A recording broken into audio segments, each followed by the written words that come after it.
Per chi ha avuto la pazienza di aspettare, grazie. Ovviamente c'erano problemi di traffico, di parcheggi, vista la coincidenza di questo incontro con Mastros.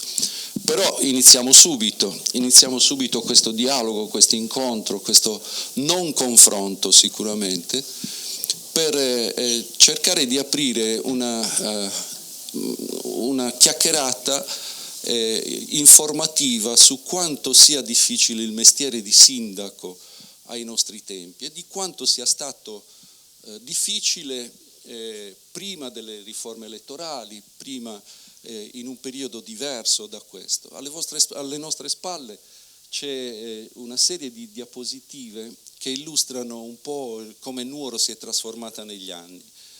Ogni diapositiva può dare uno spunto di condivisione o meno di quanto si è fatto in città, e questo per quanto riguarda Nuoro. Ma io vorrei iniziare il dialogo con i relatori che presento, Annico Paugia, sindaco di Nuoro, Massimo Zedda, che conoscerete sicuramente, sindaco di Cagliari, Daniela Falconi, sindaco di Fontini, nonché presidente regionale dell'ANCI, e il nostro ultimo sindaco di Nuoro, Andrea Sotto. Io vorrei aprire questo dialogo passando il microfono ai relatori. Iniziamo da Annico, che è stato sindaco negli anni d'oro di Nuoro, dovrei dire, quando Nuoro era ancora in crescita e quando fare il sindaco non era diverso da oggi, in quanto il sindaco allora si eleggeva all'interno del Consiglio regionale del Consiglio comunale, quindi con un ambiente diverso, un'amministrazione diversa, strutturata diversamente. E vorrei iniziare proprio da lui nel ricordare quello che trovate in locandina, e cioè del sindaco, di quanto disse il sindaco Gaetano, sindaco di Ferrara. È strano questo mestiere di sindaco. Ti danno prima la laurea, poi cominciano gli esami veri. Allora non era così. Credo, Annico, nel senso che quando si veniva eletti sindaco in quegli anni si era comunque prima consiglieri comunali e il ruolo del consiglio comunale era ben diverso. Certo, la nuova legge ha dato stabilità, ma forse ha tolto qualcosa al consiglio comunale nella rappresentanza dei cittadini. Annico, ti passo il... Tanto buongiorno ai partecipanti. Per evitare fraintendimenti, siccome ho ricevuto telefonate, mi hanno detto sei passato al partito, io rimango quello che ero, ribadisco che l'ho fatto per parlare di Nuoro e per fare una cortesia a un carissimo amico quale Roberto Capelli, che vi sembra così giovane, ma è stato mio collega in Consiglio Comunale. Era giovane, era molto giovane, è ancora giovanile, ma anche... Allora, il mestiere di sindaco, intanto non esiste questo... Io penso che chi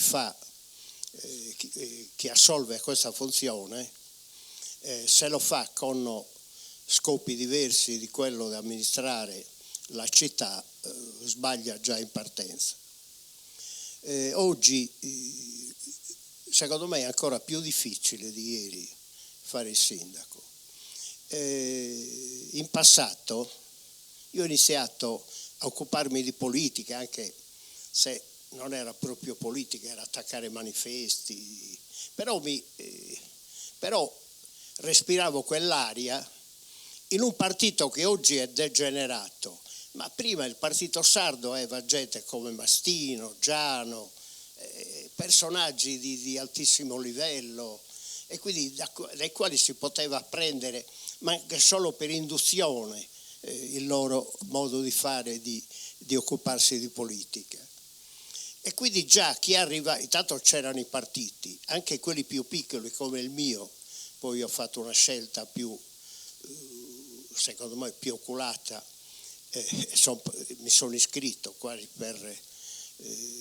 con un passaggio nel quale io non me ne sono accorto perché ho continuato il mio punto di vista nel Partito Repubblicano, ma anche noi nel piccolo avevamo una piccola organizzazione che funzionava, quindi c'era un supporto.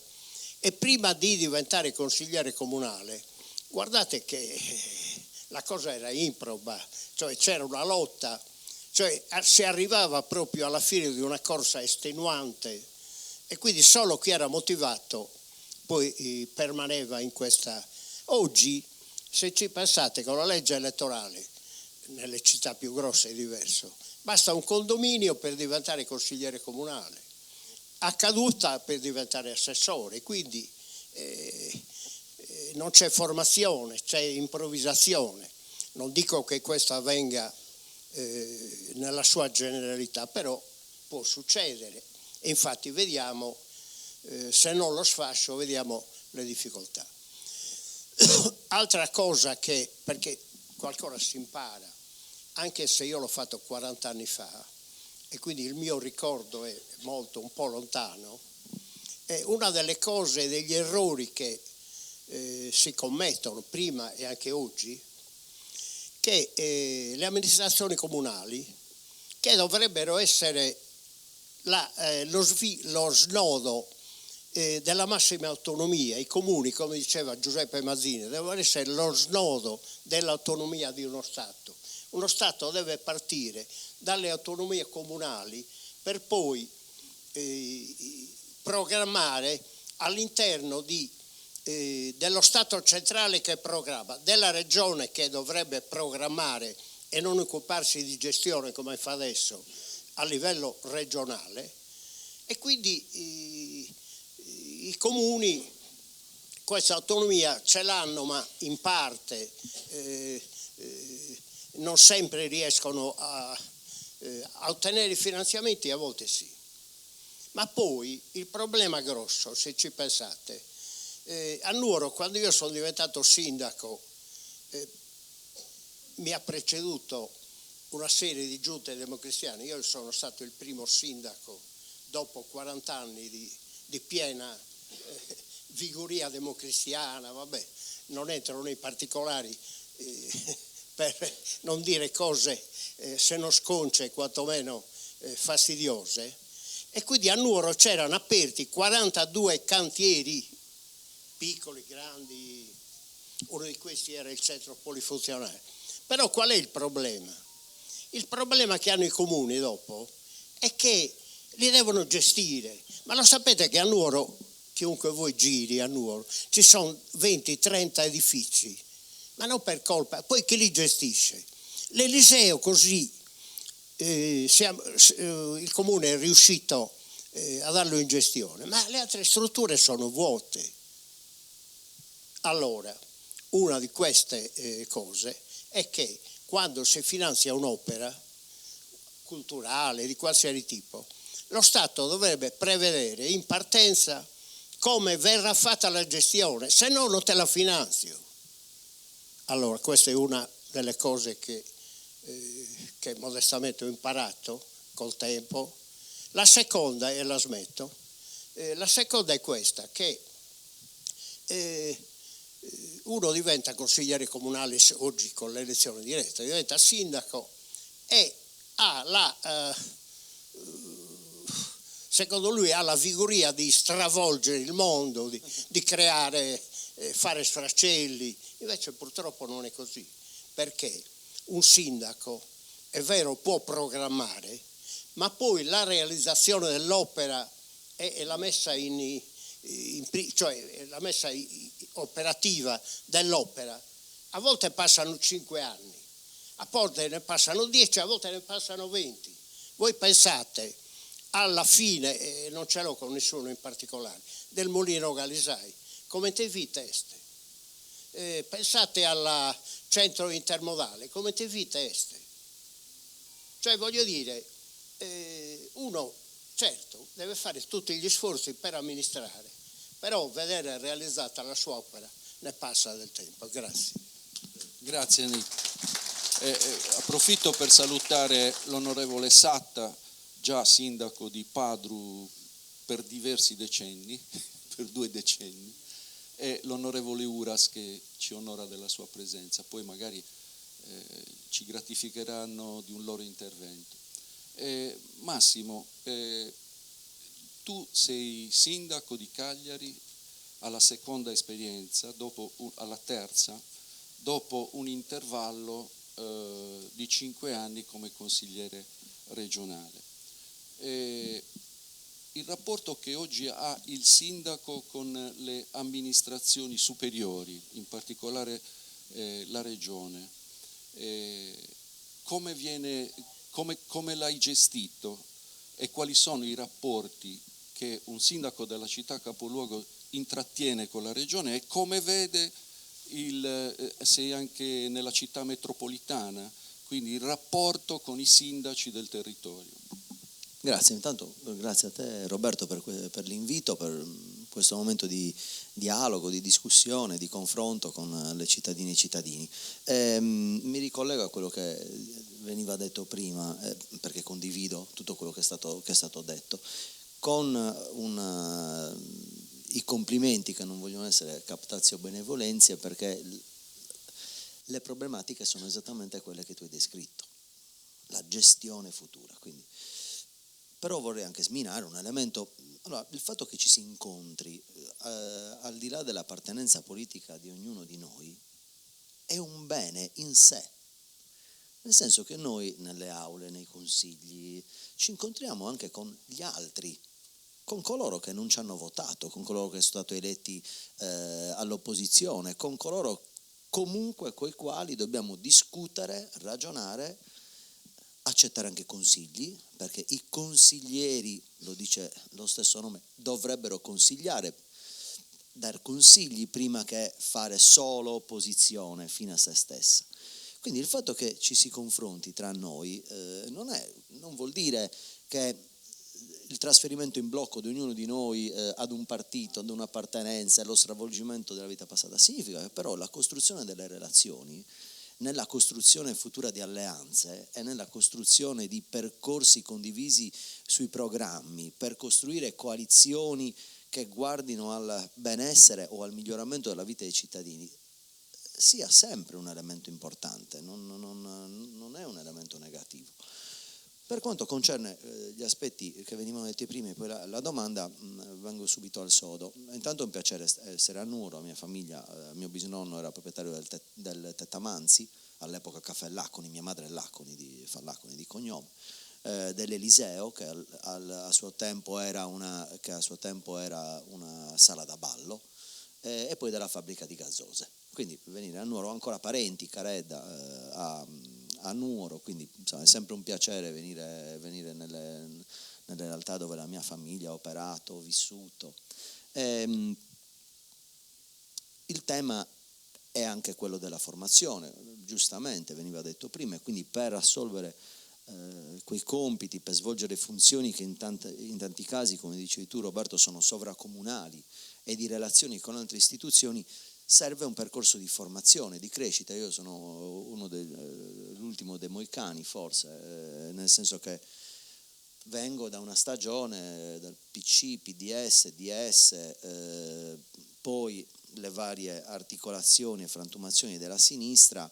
Non ho mai aderito al Partito Democratico, sono rimasto sempre in questa grande famiglia della sinistra che è molto parcellizzata, però ho vissuto una parte, lo scorcio forse finale della stagione delle grandi famiglie politiche organizzate. Per risolvere quei problemi, intanto oggi ci troviamo in una situazione di questo tipo. A livello nazionale c'è un totale scollamento rispetto alle problematiche reali. Quindi il primo problema nel discutere con le istituzioni non sovraordinate, perché poi alla fin fine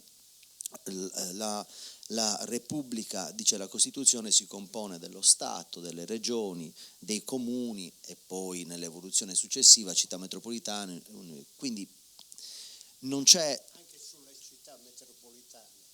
bene tutti, è città metropolitana. Ma stiamo scherzando, qui siamo allo sfascio totale. Ma allora su questo, no, nel senso che la Repubblica, la Costituzione non dice prima vengono le regioni, poi dopo, non dice questo. La Repubblica si compone di queste istituzioni pubbliche.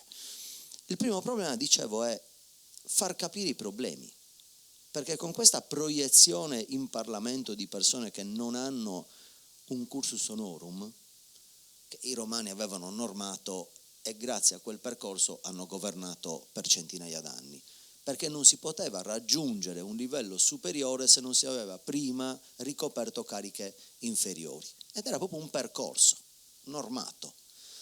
Questo determinava una formazione e una conoscenza di tutto l'apparato amministrativo. Oggi non è così, noi abbiamo dei casi per il sistema elettorale folle di deputate, deputati, senatrici, senatori che quando poi interrompono, pensano in relazione al numero di voti che ha preso la lista o il partito, poi di percorrere una strada a preferenze nei consigli regionali o nei consigli comunali. Noi abbiamo casi di altissimi esponenti della politica che hanno svolto funzioni parlamentari e hanno preso 40 voti alle comunali nelle grandi realtà urbane.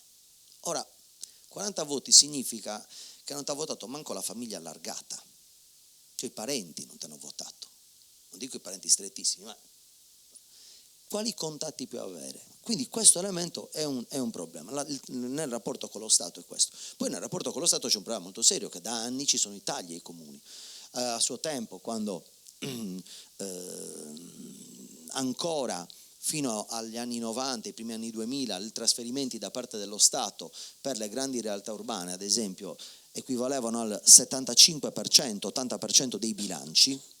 Oggi abbiamo che il 90% dei bilanci sono composti da risorse dei comuni che provengono dal gettito, dalle tasse delle cittadine e cittadini. Il 10%, 15% a seconda dei casi sono trasferimenti statali. Ovviamente non stiamo conteggiando le ingenti risorse europee che sono arrivate col PNRR, eccetera, ma che poi devi gestire.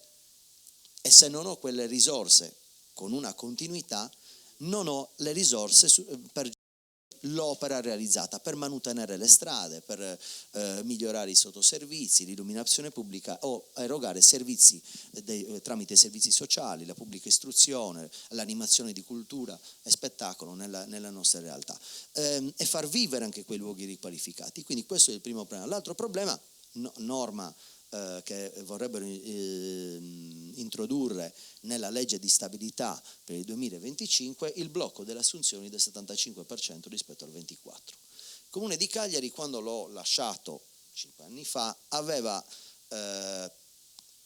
1472 dipendenti. Venivamo già 2019. Venivamo già dai tagli del 2011, governo Monti, il blocco dell'assunzione, prima ancora il patto di stabilità, prima ancora l'impossibilità di coprire con nuove assunzioni coloro che andavano, il numero di persone che andavano in quiescenza, in pensione. Quindi se prendo il dato dei primi anni 2000 erano 2000 dipendenti e più di 2000 dipendenti, sono a poco più di 1000. Con una fuga verso la regione. Quindi il rapporto, poi mi chiedevi, con lo Stato c'è questo problema, lo Stato è incapace di percepire, a differenza del passato, il paese nasce dagli stati che erano i comuni, erano le città-stato, la Repubblica viene molto e molto dopo, anzi il Regno d'Italia, l'unità nazionale e la Repubblica vengono molto molto dopo rispetto ai ducati, le città-stato, che erano addirittura repubbliche. Pensate alla Repubblica di Venezia, le città marinare. Le città avevano una importanza nel nostro paese fondamentale. Questa si è persa negli anni sempre più, oggi viene completamente disconosciuta ed è un problema. Nei rapporti con la regione c'è un'interlocuzione, c'è un serio problema per l'eredità. Badate, nel 2011 la cassa della regione ammontava a 311 milioni di euro, negli anni precedenti con la giunta Pigliaru, al di là del giudizio sul governo Pigliaru, sulle luci e le ombre, comunque i numeri sono numeri e sono cocciuti e testardi. Arrivavamo con la giunta Pigliaru nel 2017, vado a memoria, addirittura a 92 milioni di euro di cassa. Fu un dato molto basso, ma diciamo oscillava tra i 200 milioni e i 350 milioni a seconda degli anni. Con Solinas siamo a 1,2 miliardi nel 2020, arriviamo a 1 miliardo, quasi 2 miliardi di euro di cassa nel 2021, siamo a più di 4 miliardi di euro in cassa. Nell'arco di 5 anni non sono arrivati, quando da 300 milioni si arriva a 4 miliardi di cassa, non sono arrivate risorse alla sanità, non sono arrivate risorse per le politiche sociali, non sono arrivate risorse a nessuno dei settori dove ci sono le competenze comunali. Poi c'è un altro elemento che è quello dell'avanzo amministrazione, l'eredità, anche lì è pesante, sono 531 milioni di euro di avanzo libero, una cifra inimmaginabile, esorbitante. Quindi la Regione Sardegna è in una fase di difficoltà perché sta dipanando la matassa dell'eredità pesante. Dovrebbe, a mio parere, fare che cosa? Per generare spesa, fare quello che veniva detto prima, riprendere la cornice dell'ente che programma, che legifera, che adegua il suo impianto legislativo all'impianto normativo, in particolar modo europeo, e quindi le norme al passo coi tempi e non datate. Noi abbiamo ancora la legge urbanistica dei decreti Floris degli anni 80. Chiaro? Ho chiuso. Sulla città metropolitana penso che sia un errore, io l'ho vissuta fin dall'inizio con la legge del Rio, venne fatta questa operazione di equivalenza della provincia con la città metropolitana, dell'estensione territoriale identica, perché si pensava che col referendum sarebbero scomparse le province e non si voleva lasciare alcune grandi realtà d'Italia sprovviste di un governo. Le cose, come sappiamo, sono andate diversamente, siccome la Costituzione distingue tra province e città metropolitane, se no avrebbe messo sinonimi, avrebbe detto è un sinonimo, non è un sinonimo, svolgono funzioni differenti. Stravolgere le città metropolitane portandole, ad esempio quelle di Cagliari, da 17 comuni dove le relazioni sono facili, è possibile riunirci, a 72 comuni, cioè dovrei erogare servizi metropolitani a Sadari e Seulo, penso che sia impossibile, cioè non posso mandare i bus del CTM alle pendici del Gennargentu. Città metropolitane che non hanno nessuna metropoli. Certo, è già una forzatura in base ai numeri delle grandi realtà metropolitane del pianeta che in Italia siano state individuate 14 città metropolitane. Vi lascio immaginare il confronto di Cagliari con le grandi realtà urbane di Milano, Roma, quindi c'è già uno stravolgimento, come dire, del concetto. Va bene, l'abbiamo realizzata anche da noi, benissimo. Ci sono relazioni sovracomunali, indubbiamente, non vanno stravolte perché il rischio è perdere il contatto col territorio della provincia e non riuscire a garantire servizi metropolitani. Su questo andrebbe fatta una riflessione per correggere, il tempo non è molto e non gioca a nostro favore, le storture che rischiano di far franare o collassare il sistema a danno delle piccole realtà. Saluto il sindaco di Mamogliada che ho visto adesso, Barone, grazie di essere qua. Se stringiamo un pochino riusciamo a fare più giri perché poi veniamo anche ai temi politici dell'oggi. Daniela, presidente dell'ANCI e sindaco di Fonni, che ultimamente ha vissuto un periodo abbastanza difficile e tragico.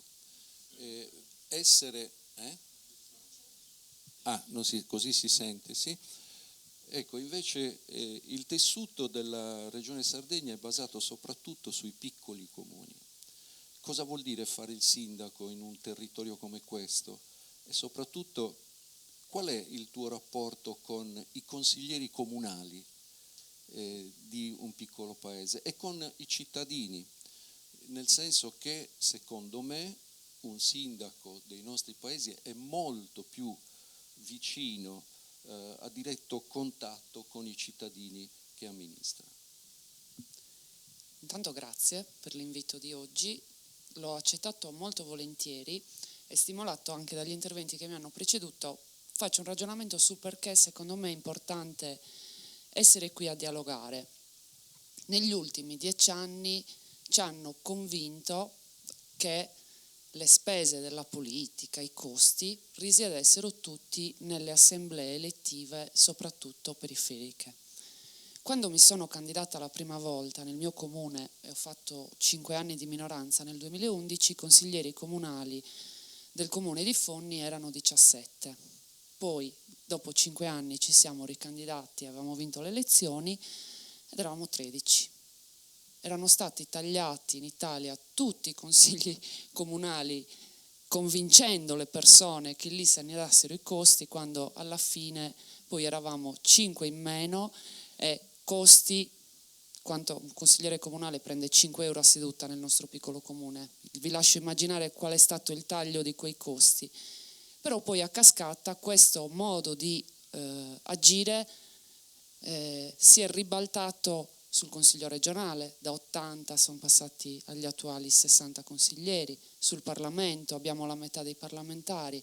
Cosa è successo? Abbiamo in questi anni ridotto in maniera spaventosa, abbiamo abolito le province dove i consigli provinciali pare, sì, per modo di dire, ma infatti ci arrivo.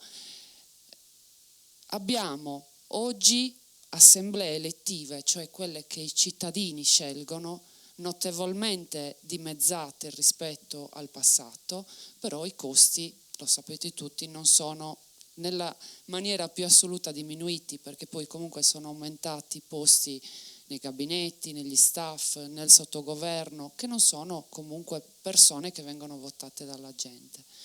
Perché è importante essere qui?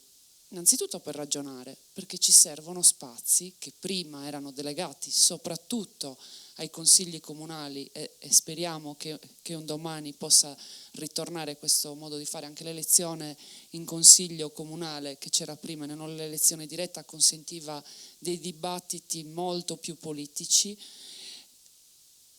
Abbiamo necessità di spazi per dialogare. Quei 17 consiglieri comunali del mio comune del 2011, nemmeno 15 anni fa, rispetto ad oggi dove se mancano 2 consiglieri siamo davvero una piccola famiglia allargata a discutere dei problemi del paese, hanno tolto comunque possibilità ai cittadini di dire la propria in un luogo, in un'assemblea elettiva pubblica. Questa era la premessa per dirvi che quando io mi sono candidata la prima volta a fare il sindaco, probabilmente ero totalmente inconsapevole di ciò a cui andavo incontro. La dico sempre con una battuta, non sapevo cosa fossero le caditoie. Adesso le sogno la notte ogni volta che vedo le nuvole e che piove, perché se prima la pioggia rappresentava anche un qualcosa di romantico, di bello per stare a casa, adesso ogni volta che c'è una nuvola da sindaco so che mi devo preoccupare che se le caditoie non sono state pulite possono saltare tutti i tombini, si allagano le strade, ci possono essere disagi, e so anche che la responsabilità è tutta in capo alla sottoscritta. Fare il sindaco in una piccola comunità, ma anche l'amministratore comunale di un comune, grande o piccolo che sia, è secondo me il passaggio obbligatorio per poi accedere a cariche superiori, perché ci si rende conto con mano davvero di come si amministra la cosa pubblica e di come la tua interfaccia non sono i partiti o comunque chi c'è sopra, ma sono veramente i cittadini. Ci si occupa in prima linea, in maniera silenziosa ma determinata, di quelli che sono i problemi più vicini alla vita delle persone, che attenzione, non sono piccoli problemi. Risolvendo quelli poi ci si rende conto di come davvero si possono magari cambiare i problemi più grandi.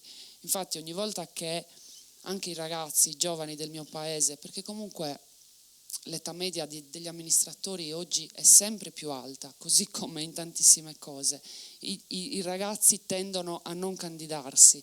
Ogni volta che un ragazzo mi dice dovete essere fare più assemblee, bilancio sociale, bilancio pubblico. Io gli dico prima di tutto candidatevi in consiglio comunale, perché comunque è da lì che riuscite poi a incidere veramente su qualcosa della vita del vostro paese. Ed è lo stesso invito che io rivolgo sempre alle assemblee. Amministrare un piccolo comune, e adesso col mio ruolo anche il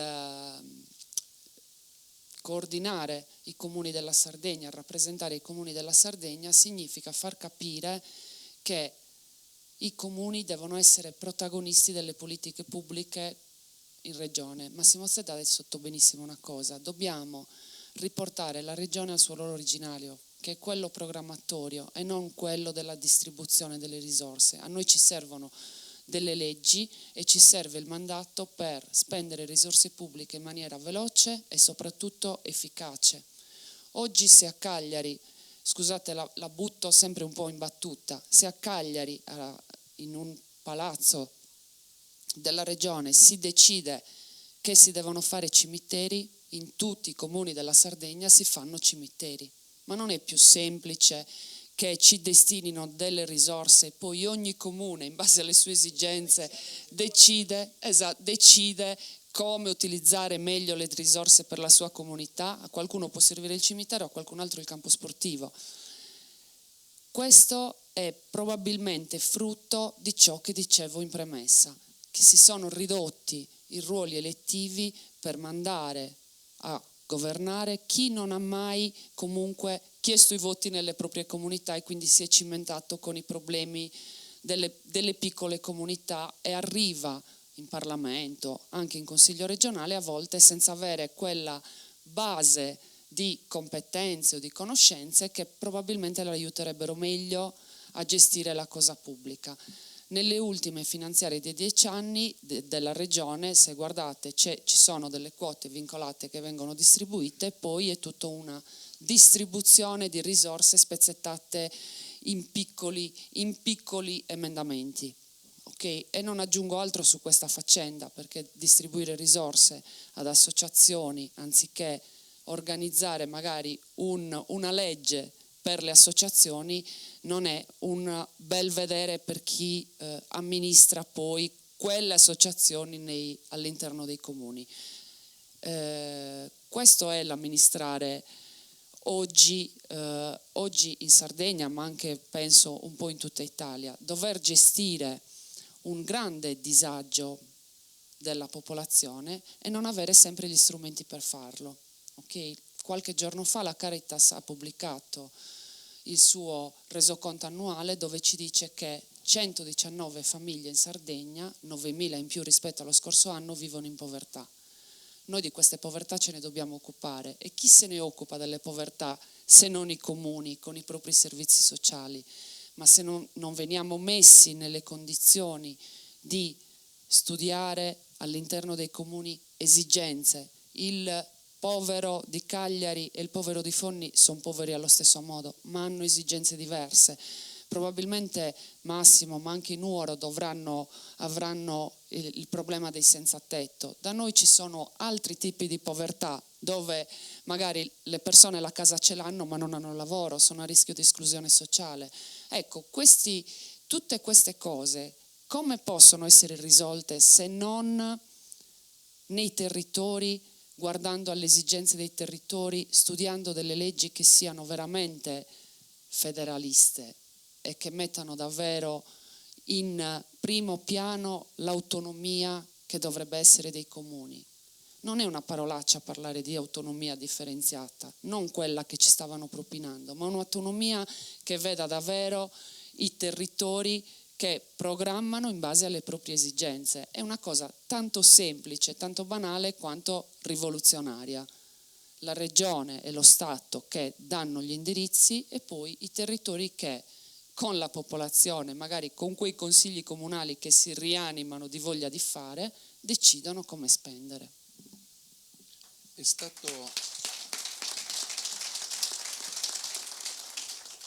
stato ricorrente nei vostri interventi il riferimento io tentai di fare una legge, poi capii che non era possibile per motivi costituzionali, in cui si stabiliva che per arrivare alle assemblee legislative, cioè Regione, Parlamento italiano e europeo, fosse obbligatorio prima aver fatto un'esperienza nel Consiglio comunale o provinciale, cioè nelle assemblee amministrative. Per motivi costituzionali non potevi presentare quella legge, ma è ricorrente nel messaggio che voi state mandando il fatto che quanto c'è stata un'involuzione nella rappresentanza dovuta al fatto che si arriva a cariche importanti, ogni riferimento a Di Maio è puramente casuale, senza aver fatto un giorno di consiglio comunale.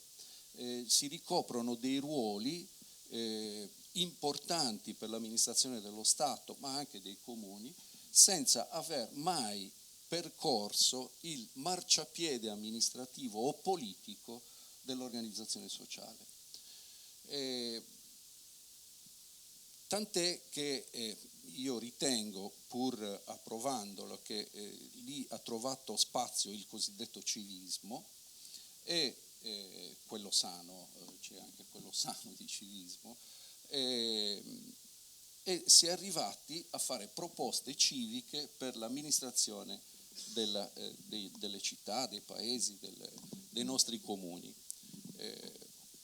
Un esempio è la prima proposta di Andrea all'amministrazione del comune di Nuoro, che è stato un grandissimo successo, fino ad arrivare alla conclusione del secondo mandato con diversi problemi, nati soprattutto nel rapporto all'interno al Consiglio comunale.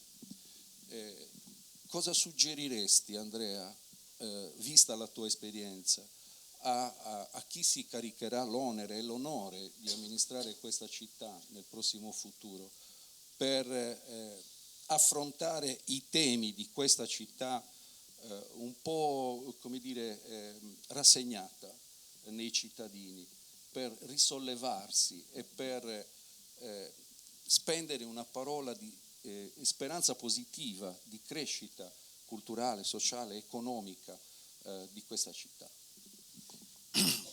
Buongiorno a tutti, grazie Roberto per l'invito e un caro saluto affettuoso ai miei colleghi di viaggio in questa mattinata, sia a Daniele innanzitutto, ad Annico e a Massimo, con i quali da sempre da un saldo legame di amicizia. E saluto tra di voi, e consentitemi di salutare uno dei decani tra gli amministratori della Sardegna, un sindaco lungimirante che ha fondato addirittura il suo comune, staccandolo da un altro comune vicino, che è Antonio Satta, che è qua seduto in prima fila, che è un po', io lo considero uno dei nostri maestri tra i sindaci in Sardegna, ed è quello che, ricollegandoci al discorso di prima, in tutti i suoi interventi pubblici degli ultimi 10 anni ha sostenuto una cosa molto importante, e cioè che la regione deve essere un ente di indirizzo, programmazione e controllo. Le risorse devono appartenere agli enti locali, che devono essere autonomi, e sono autonomi se possono gestire le proprie risorse in base alle proprie esigenze nell'ambito di una cornice complessiva disegnata in senso programmatorio dalla regione. Questo purtroppo non si riesce a fare. È uno dei mali della Sardegna, è che quello che diceva prima Daniela, e cioè che le risorse vengono gestite direttamente dalla regione, dal Consiglio regionale, in maniera amicale per la maggior parte dei casi, è un difetto che non produce buona democrazia. Torno alla domanda e voglio entrare subito in medias res. Io ho avuto una grande fortuna, per la quale non posso che ringraziare la nostra comunità, che per 2 volte, proveniendo da una cornice civica ma profondamente innamorato della politica, mi ha dato la facoltà, la possibilità di rappresentarla e di amministrarla secondo quello che era un progetto, il nostro progetto, il progetto prima nel 2015, poi nel 2020. Non voglio andare a spiegare cosa è successo poi nel 2024 o dopo il 2022, quando la situazione si è complicata e il mandato è finito prima, perché per carattere guardando al passato vedo sempre i lati positivi delle cose e mai quelli negativi, per cui voglio dire questo. Innanzitutto, quando ci si candida, che ci si candidi in una cornice partitica. Oggi in Sardegna abbiamo delle amministrazioni che, come Sassari, ha un sindaco del PD, piuttosto che a Olbia c'è un sindaco di Forza Italia, però la maggior parte degli amministratori in Sardegna, ci sono 377 comuni, non hanno una maglia politica, o meglio hanno un'appartenenza ideologica ma non appartengono a un partito, sono sindaci civici. Questo perché? Perché a monte del discorso anche che faceva Nico prima, quello che manca oggi nella vita pubblica è il ruolo dei partiti. Non c'è più il ruolo dei partiti di prima, non c'è il partito Sardo d'Azione con Oggiano e Mastino che calcano il palcoscenico qua, non c'è il partito comunista di Berlinguer, non c'è la democrazia cristiana del compianto Paolo Dettori. Siamo in una situazione completamente di orfani rispetto ai partiti che non hanno funzionato, non funzionano, molte volte funzionano come meccanismi elettorali per le regionali vicine o per le politiche. Allora c'è il civismo, e sia che sia il civismo sia che non sia il civismo, cosa deve avere la compagine che si candida a governare? Deve avere una visione, deve avere un progetto e deve sapere che si parte dalle difficoltà per superarle e che questo è possibile. Quando mi candidai per la prima volta andammo da un politico locale in 4 persone. Questo politico locale era un anziano, ancora vivente tra di noi, e gli dicevamo ci vorremmo candidare, e lui ci disse sì, ma avete un progetto, altrimenti non candidatevi.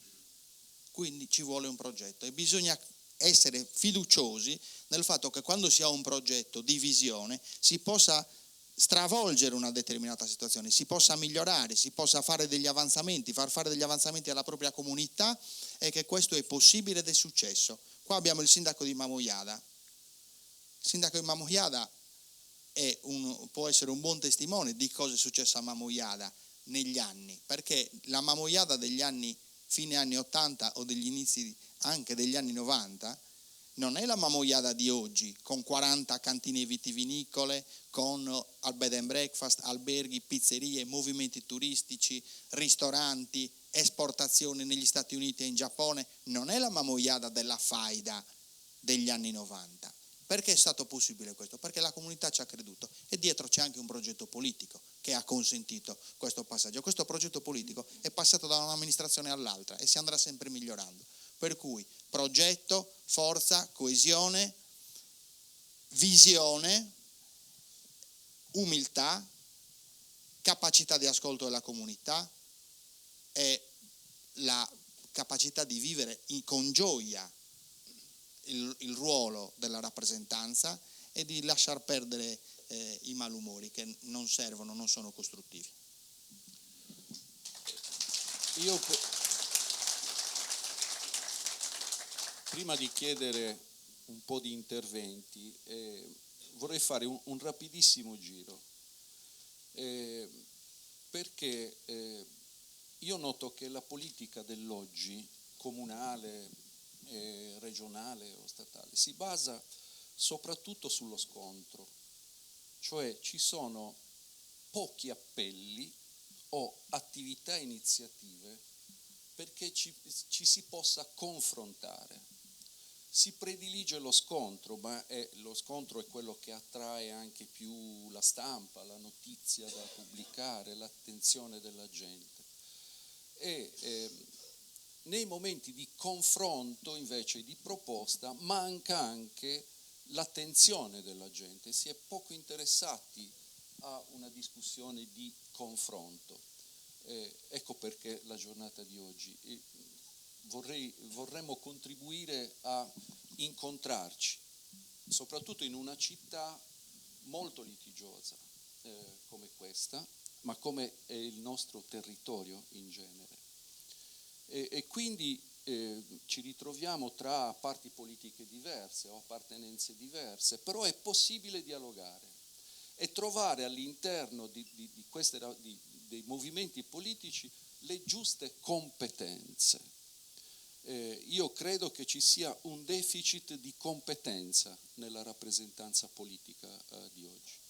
Quindi come attirare i giovani, come riproporre nelle scuole il tema politico, come confrontarsi con i problemi dei giovani di oggi che non sono i problemi dei giovani di ieri, come coinvolgere la gente assumendosi poi la responsabilità di amministrare, ovviamente. Quale può essere il percorso dal vostro punto di vista? Se facciamo un rapido giro su questa domanda o su questo tema, non è una domanda, poi gradirei coinvolgere anche magari voi tutti e in modo particolare i nostri ospiti già citati in un loro intervento. Allora, cercherò di essere breve. Non evadete la domanda perché fino adesso mi avete fatto fare domande, avete parlato di quello che volevate. Abbiamo parlato di più del meno, questo è vero. Ma allora, una cosa che ciascuno di voi vede, chi vive a Nuoro lo tocca tutti i giorni con mano. Quello che ha detto Roberto è di difficile attuazione, perché noi mandiamo i nostri figli a studiare, li mandiamo se possibile in università decenti, certo con difficoltà li mandiamo all'università di Nuoro, nel senso che uno che vede il curriculum dice laureato all'università di Nuoro, perbacco, questo evidentemente ha una preparazione, vabbè, in tutti i casi li mandiamo a studiare, poi le migliori menti o diciamo chi ritiene a Nuoro non rientra. Io ho 3 figli, nessuno dei miei figli vive a Nuoro, quindi questo impoverisce non solo la città ma di conseguenza anche il personale politico, coloro che si potrebbero occupare con interesse della cosa pubblica.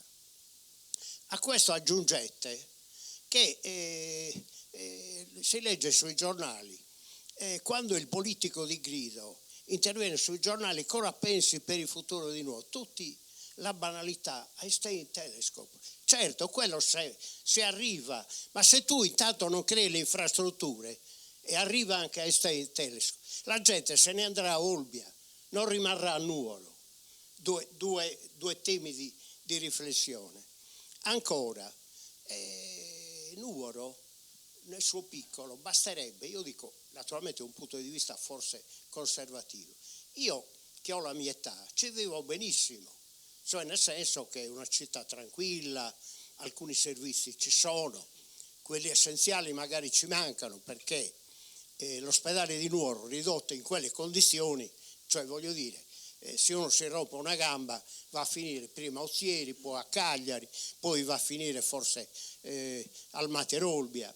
Allora, Roberto mi ha sgridato qualche giorno fa, mi ha detto tu non vedi futuro, beh io lo vedo un po' scuro, un po' nero, formule non ne ho, ma ho visto che da altre parti non è che arrivino, alla città basterebbe in questo momento fare ordinaria amministrazione ma seria, cioè portare a compimento le opere e dare più sviluppo ad alcuni settori, quello ad esempio dei servizi sociali, sicuramente quello dell'aiuto alla solitudine, non so se avete visto il servizio di report, a Nuoro c'è molta solitudine, di questo non se ne occupa nessuno.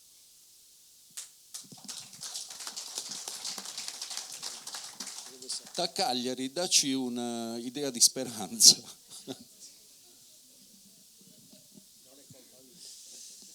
Ma voi immaginatevi a Nuoro, chi di voi conosce chi è il deputato del collegio di Nuoro in Parlamento?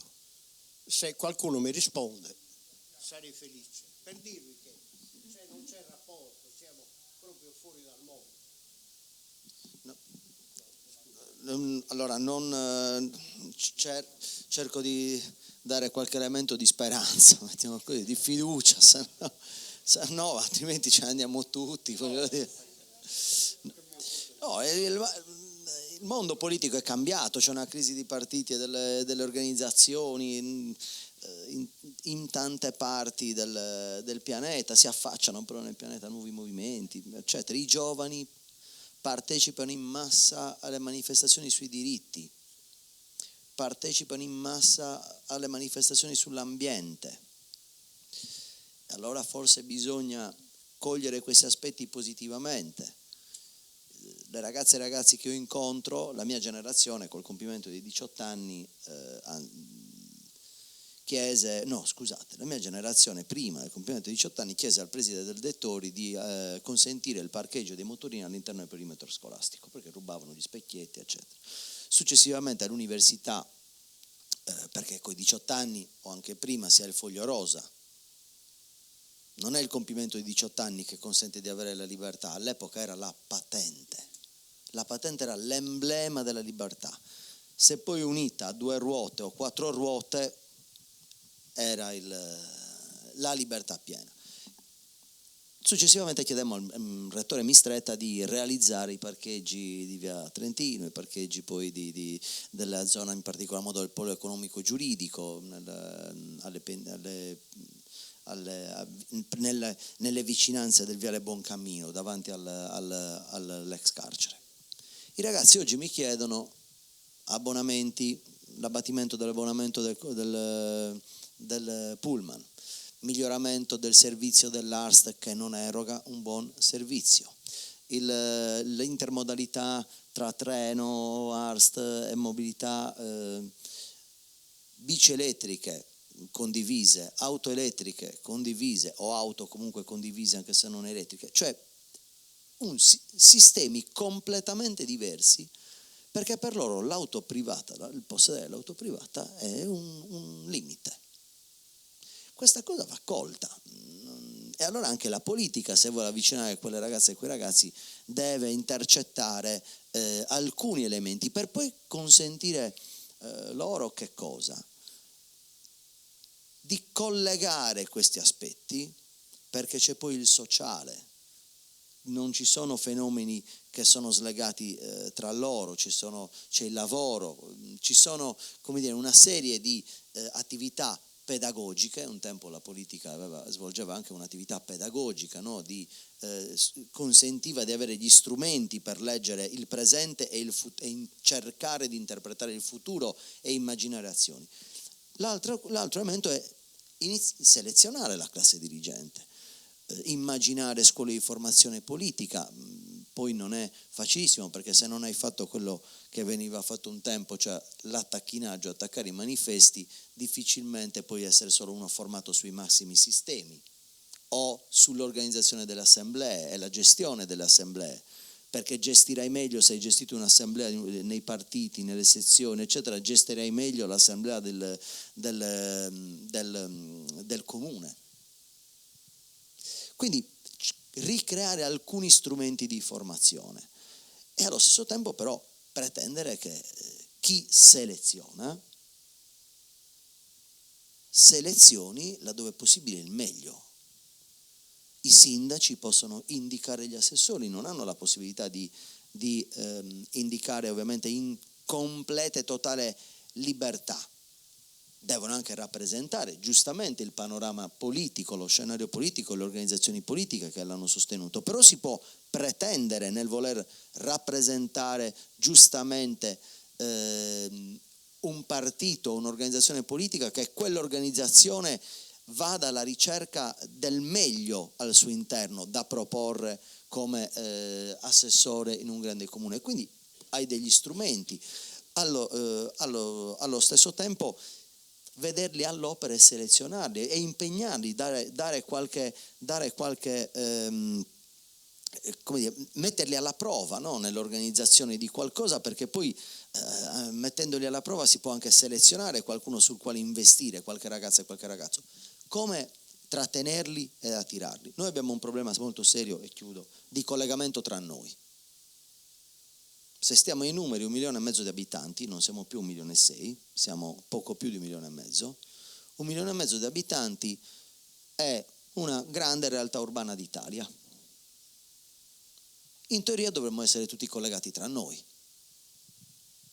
Allora è più facile, non dico che risolva tutto, ma se con un treno non lento si collegassero porti e aeroporti della nostra realtà e le città, probabilmente, pensate l'Oristanese, l'alto e basso Oristanese, anche buona parte del Nuorese, se in 40 minuti, 30 minuti da Oristano si potesse raggiungere Cagliari, qualcuno potrebbe decidere di lavorare a Cagliari perché trova lavoro a Cagliari, ma rientrare comodamente nel suo luogo di nascita e continuare a vivere lì, perché poi si vive anche meglio, nel senso che si spende meno rispetto ai costi della città, ma con anche procedure. E voi ridete, però il lavoro da casa è stato pensato per questo, per non stravolgere la vita delle persone. Io avevo una dipendente che veniva da Carloforte, siccome non era il direttore generale del comune, avrebbe dilapidato il suo stipendio prendendo casa in affitto a Cagliari, e l'aveva fatto, perché non è che uno ogni giorno può prendere il traghetto, perché noi sono Nuoro, se no stiamo al Cagliari-centrismo, Nuoro-centrismo, Oristano-centrismo. I problemi ce l'hanno anche quelli della Maddalena. Non esiste il Cagliari-centrismo, non esiste. Non è che siccome la regione ha il consiglio regionale in via Roma e ma se siamo addirittura meno come consiglieri regionali rispetto al resto della Sardegna, i rappresentanti di Cagliari, non è così. E più continuiamo a dire questa cosa, e più impoveriamo tutta la Sardegna.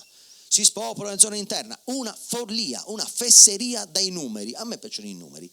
Se siamo 1,5 milioni, si spopola la regione Sardegna perché sta perdendo abitanti Cagliari, non si spopola Orune. E questo è vero. E fino all'altro ieri per le zone interne è l'unico luogo che si spopola a beneficio delle realtà vicine al mare. Una bugia, si sta spopolando l'intera Sardegna, altrimenti il saldo sarebbe zero. Si sposta uno da lì, qua, se ne vanno anche da Cagliari per andare a studiare a Roma, Venezia, Milano, Torino.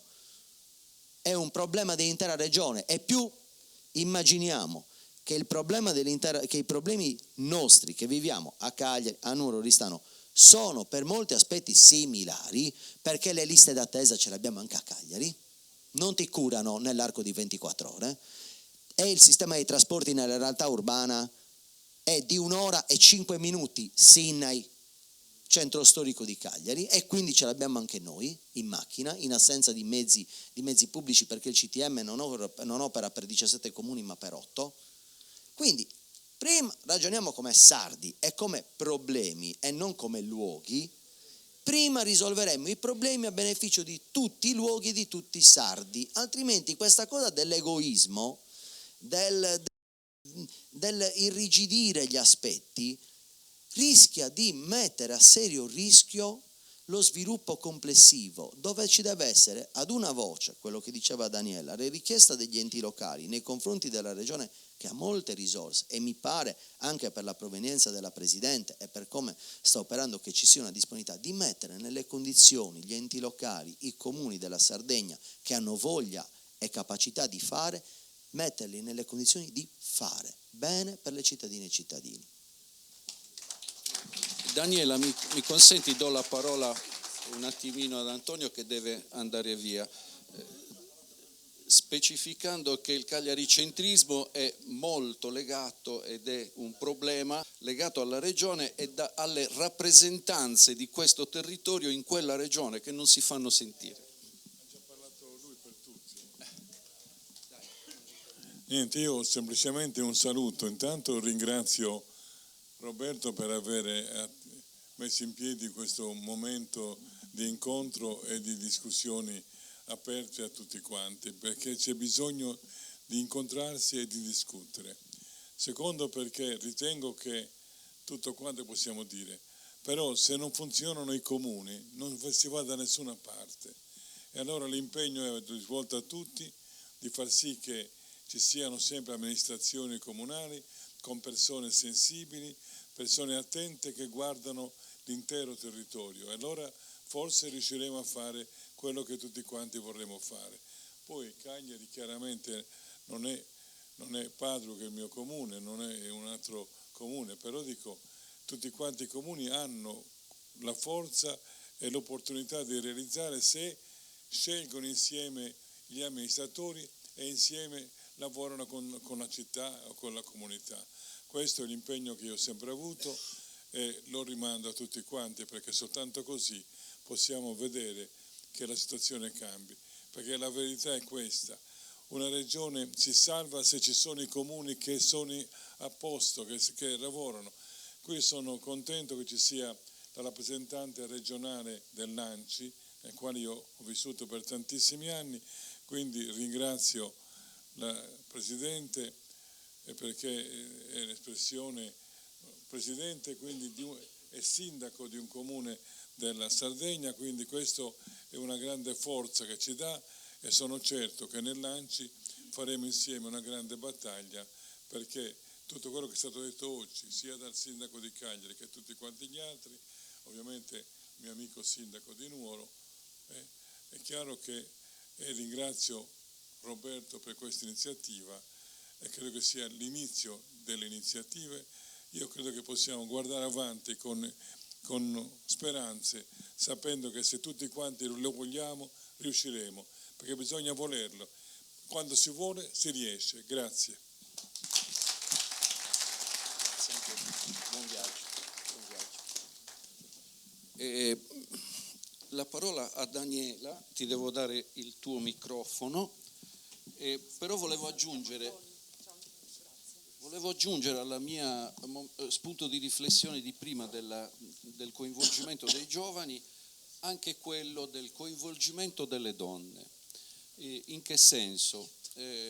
La legge oggi obbliga alla rappresentanza in lista delle donne, però io non lo vorrei vedere come questione di genere, ma come questione di mettere a disposizione i servizi e tutte le attenzioni utili perché anche una donna, e tu sei tra l'altro anche un'imprenditrice che si è dedicata alla politica, abbia le stesse condizioni e possibilità di avventurarsi nel mondo dell'amministrazione locale e della politica.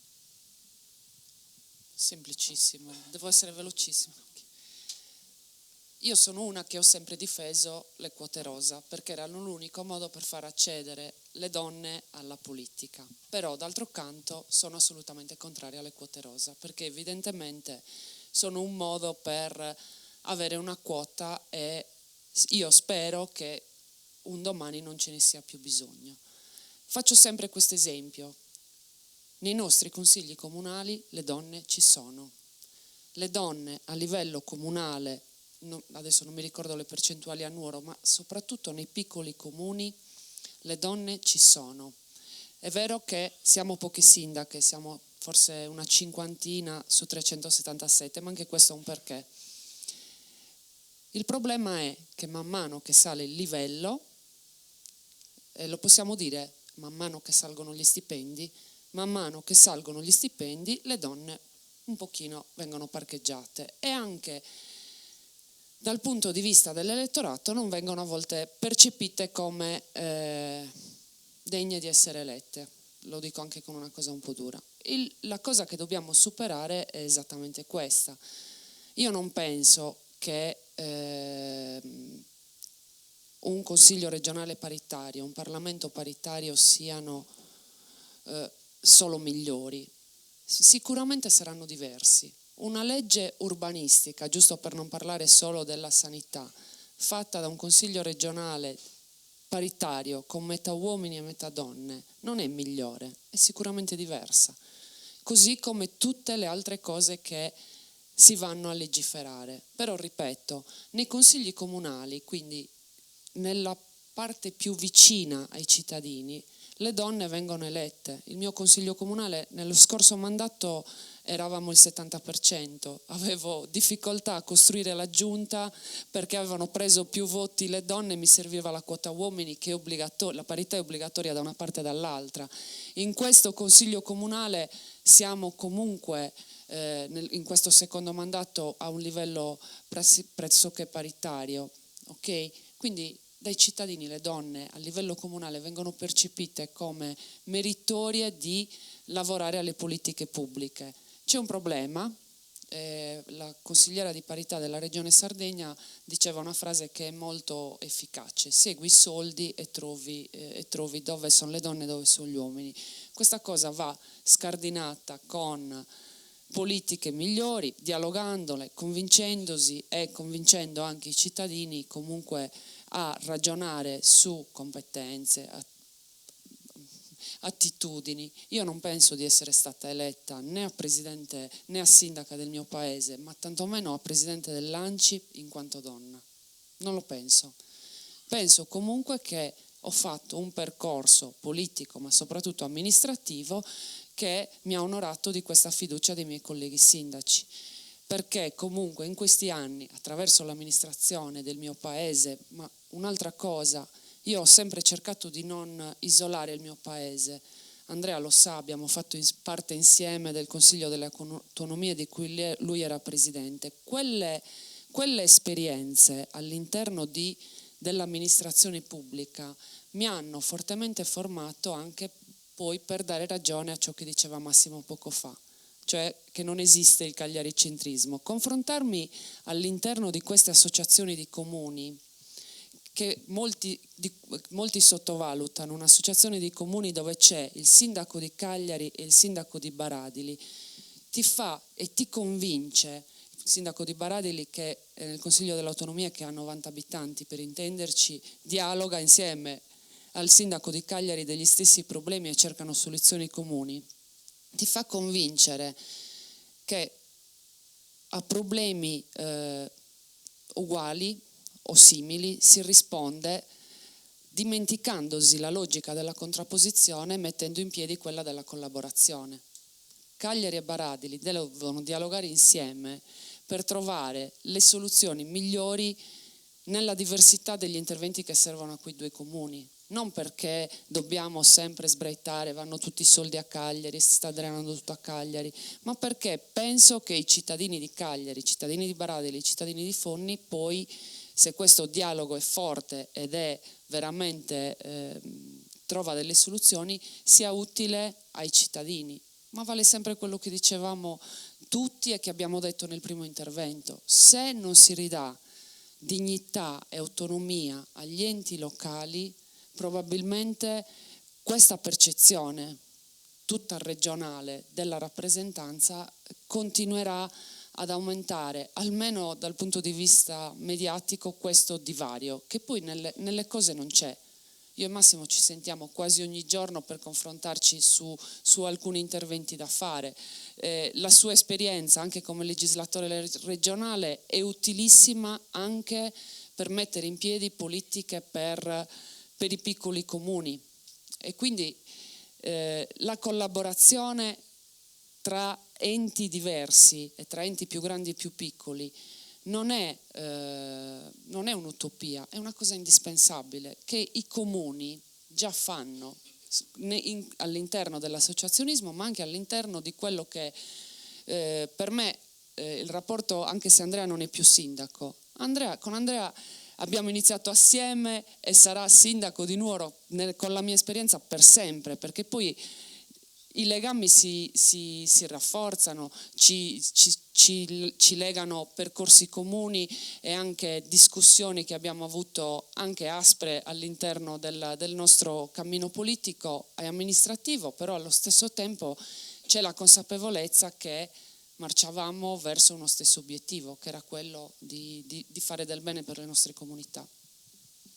Non so se ho risposto alla prima domanda. Sì, no, ma hai aperto a tantissime altre domande che io ora rivolgo ad Andrea. La politica e l'amministrare si basa sui rapporti anche interpersonali e personali che hai con gli altri amministratori. Quindi essere sindaco di una città deve avere i rapporti con i consiglieri regionali, con i deputati, con il presidente della regione o la presidente della regione, con gli assessori. Nascono dei rapporti che vanno al di là delle appartenenze. Io, contrariamente ad Annico, credo molto in Nuoro. Credo che anche iniziando dalle piccole cose, si possa crescere, non dico rinascere perché non siamo mai morti, però possa crescere, possa assolvere al ruolo che una città come Nuoro deve avere come punto di riferimento del territorio, e si possa fare con le giuste competenze, con le persone che si devono mettere a disposizione della città, soprattutto quelle che hanno avuto dalla città, devono rendere qualcosa alla città. E quindi bisogna iniziare a dialogare. Come si può fare, Andrea? Diciamo che se potessi avere una risposta pertinente probabilmente mi darebbero il premio Nobel, perché io volevo fare un discorso innanzitutto di cornice per rispondere alla tua domanda. Il discorso di cornice è questo. Si è fatto cenno a un problema che non è di Nuoro, è un problema dell'Italia, della Sardegna, dell'Italia e dell'Europa, che è l'inverno demografico. Per cui quando ci siamo conosciuti con Massimo e Daniela nel 2015, che io sono diventato sindaco, la Sardegna aveva 1.680.000 abitanti, oggi ne ha 1.540.000, cioè siamo diminuiti in 10 anni di oltre 10.000 abitanti all'anno. Siccome mi sono appassionato al tema, per darvi un'idea, è vero che Nuoro perde abitanti, ne perde circa 230 all'anno, ma Cagliari ne perde 1.000. Sassari perde 700 abitanti all'anno, Oristano ne perde 300. E voi dite, ma a Cagliari c'è tutto, a Sassari c'è tutto. Sì, perdono anche loro abitanti. Perché non facciamo più figli? Perché l'indice di sostituzione, cioè i nati per donna in Sardegna, sono 0,9, mentre la media che dovremmo avere per la riproduzione è 2,1, e in Europa 2,1 non ce l'ha nessuno, neanche la Danimarca di Copenaghen, che fa le politiche più spinte per la famiglia. Quindi davanti all'inverno demografico, e scusatemi se cito alcuni dati, la popolazione diminuisce, la media delle nostre donne, la media di età delle nostre donne è 47 anni, vuol dire che sono uscite dall'età o stanno uscendo dall'età riproduttiva, che non inizia con la comparsa del ciclo a 16 anni, ma inizia dopo i 30 anni, quando c'è una orizzonte di sistemazione anche economica. Per cui abbiamo un piccolo periodo riproduttivo e abbiamo delle donne molto grandi. È un problema serio, che è quello che porta alla rassegnazione, che porta un po' alla depressione. Allora noi dobbiamo un po' pensare questo come cornice complessiva e dire, nonostante questo, che non è immediatamente rimediabile questo argomento, non è invertibile non c'è una ricetta, non ce l'ha nessuno. Noi come Consiglio delle Autonomie Locali, come ANCI, quando c'era Cristiano Irriu assessore, ne abbiamo studiato di tutti i colori, però non c'è nessuno al mondo che ha una ricetta. Nonostante questo, noi dobbiamo essere positivi, e io sono molto positivo, ve lo dico sinceramente. Sono positivo che se ci impegniamo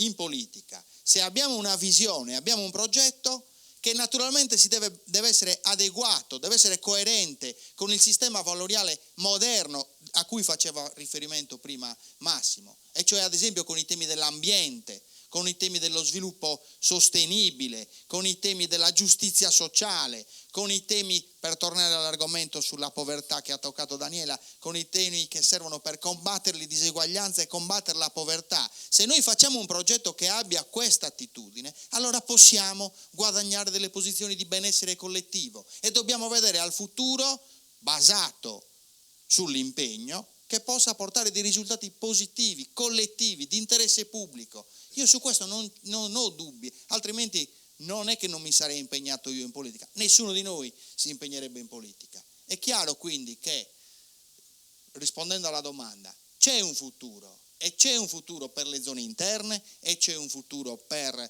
la Sardegna, però ci vuole una visione. Questa visione deve essere una visione della Sardegna, non di Nuoro città, deve essere una visione della Sardegna, perché se noi non abbiamo, come ha detto Massimo, i trasporti interni efficienti come ce li hanno i nostri fratelli tra Napoli e Roma, che arrivano in un'ora in treno per fare la stessa distanza che c'è tra Cagliari e Sassari, che invece se noi ci andiamo in treno da Cagliari e Sassari ci mettiamo 4 ore, Allora, se noi non creiamo queste condizioni, non andiamo da nessuna parte. Quindi ci vuole una visione di Sardegna e bisogna uscire dalla tribù Nuoro, il centro, il nord-est, il nord-ovest, Cagliari. No, anche perché i nostri figli e noi stessi possiamo vivere. Io oggi sono tornato alla mia professione di avvocato, lavoro tra Cagliari, Nuoro e Olbia, indifferentemente.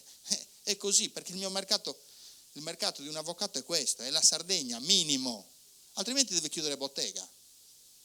E quindi la qualità della vita va garantita dappertutto. Per cui progettualità, visione ed essere consapevoli di questo, che il rapporto, quando poi si diventa amministratori anche del comune più piccolo di Puttifigari o di Carloforte o della Maddalena, il rapporto tra le amministrazioni è fondamentale per condividere questo progetto. E guardate che noi, se si vuole, in Sardegna possiamo fare un progetto che renda la Sardegna la terra più felice del mondo, e bisogna avercelo in testa.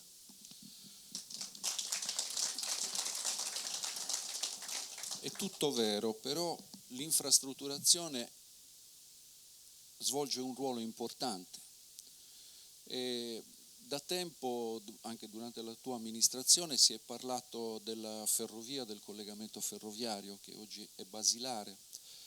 Io ricordo sempre di aver portato in comune, tempo fa, quando ero consigliere comunale anche, il piano di sviluppo europeo sulla rete ferroviaria.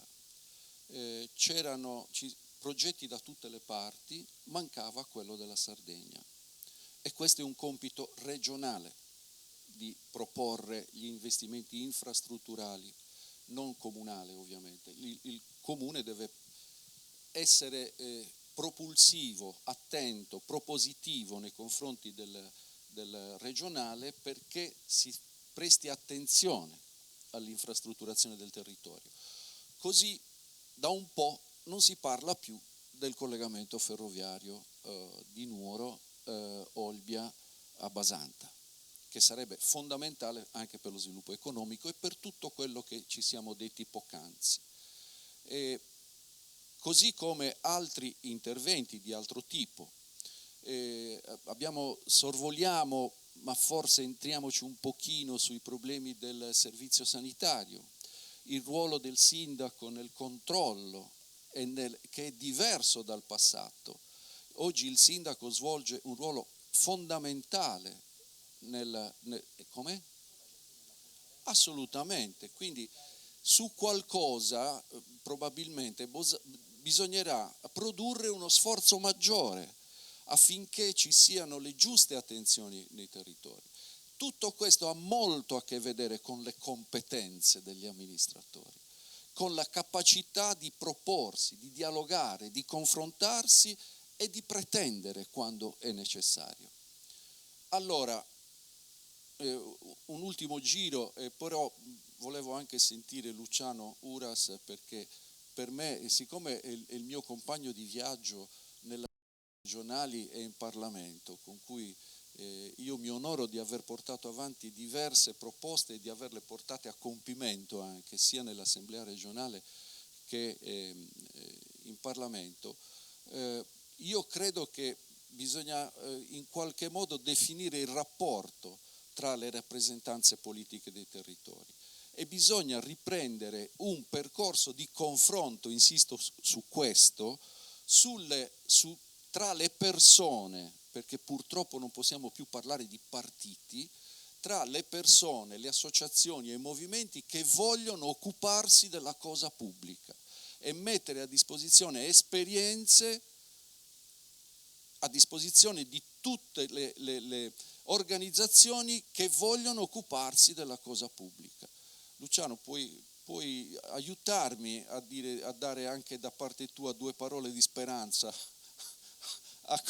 alle nostre comunità, perché esiste anche la buona politica e non solo quella da cestinare. La speranza sempre. Solo 2 parole, intanto io vengo sempre molto volentieri in questa città dove ho amici e dove mi sento a mio agio. Nuoro è la capitale della Sardegna centrale, è una realtà simbolica molto importante per noi tutti, per tutti i sardi,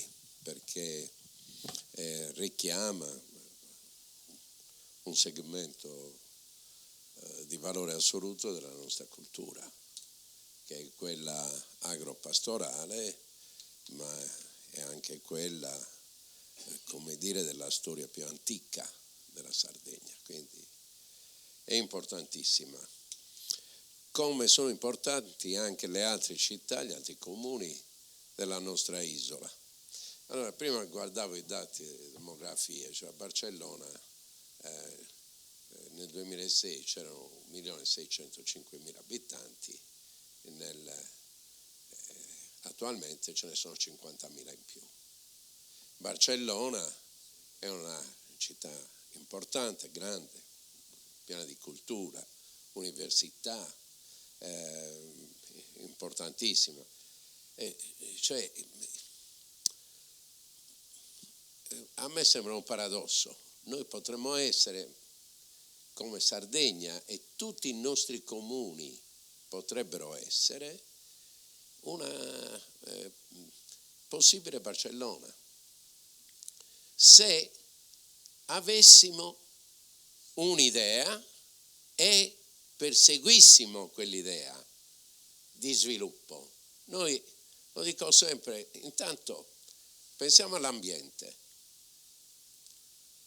In tutte le recensioni c'è scritto che la Sardegna è un ambiente ancora, come dire, preservato.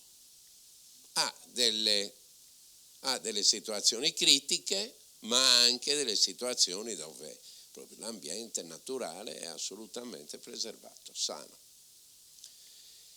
Ha un clima straordinario, perché è un clima temperato favorevole. Ha una capacità di ospitalità importante. È un'isola, quindi non viene contaminata dai fiumi, cioè il Danubio qua non passa a trascinarsi tutti i veleni che raccoglie lungo il percorso europeo che fa. Quindi ha però alcune situazioni critiche, poligoni, aree industriali fortemente inquinate, penso al Sulcis, ha delle situazioni da gestire sotto il profilo urbanistico edilizio, alcune cose. Allora, tutte queste cose cosa ci potrebbero consentire? Intanto di investire in ambiente, miniere cave, in ambiente, per ripristinare e riportare a capacità produttiva sana pezzi di territorio, perché tutto ciò che si sperimenta da noi, un sistema chiuso, un'isola, non inquinato dall'esterno, rappresenta una sperimentazione utile che si può esportare. Abbiamo 2 università, potrebbero essere le 2 università sarde, l'Università della Sardegna con un'articolazione anche nel territorio efficiente. Gli studenti del mondo cercano un'università dove poter imparare e noi abbiamo di fronte un continente che sta aspettando di essere ospitato anche per imparare, per crescere nella cultura e cose. Abbiamo bisogno di fare progetti che, non voglio usare il termine brutto che si usa per le merci, di importazione, no? Di giovani che hanno sete di sapere e che le nostre università possono essere disponibili a fare grandi università internazionali. Noi potremmo essere, siamo nel Mediterraneo, il Mediterraneo è come il sud-est asiatico degli anni 60, è diventata una polveriera. Guerre dappertutto. Noi potremmo essere la piattaforma del dialogo diplomatico, un'isola che ospita gli incontri per la pace. Potremmo fare un'economia, un'agricoltura e un allevamento biologico di grande qualità. Potremmo sviluppare un'industria per la prima volta ecosostenibile. Noi abbiamo le zone umide più vaste d'Europa, potremmo pescare il pescato, anche trasformarlo industrialmente. Invece i nostri stagni sono attribuiti ad alcune centinaia di pescatori che ci vivono e trattano pressoché solo ed esclusivamente il fresco, e invece c'è tutto il tema dell'acquacoltura, cioè potremmo fare tante cose importanti, perché non le facciamo? È semplice. Adesso voglio fare un po' il cattivo. Speranza, sempre. Io l'ho frequentato il Consiglio regionale, devo dire che era un Consiglio regionale anche in una fase in cui insomma, si è vissuto un po' di politica, abbiamo fatto il piano paesaggistico regionale, abbiamo fatto alcuni caposaldi che ancora resistono nell'attività politica amministrativa della nostra regione. Noi non possiamo andare al governo e incominciare capitolo 1 nomine, fammi vedere chi nomina un consulente. Noi non possiamo iniziare capitolo 2, cambiamo i direttori generali delle ASL. Le ASL non funzionano perché direttori generali ne abbiamo avuto di ogni tipo e li abbiamo nominati tutti. E io posso dire che questo governo ogni 5 anni cambia, 5 anni fa centrodestra, 5 anni fa centrosinistra, 5 anni fa centrodestra, cioè, e tutti sono equamente bocciati dai cittadini dopo 5 anni. Ci sarà pure un motivo. Uno dei motivi è che non si affrontano i problemi veri.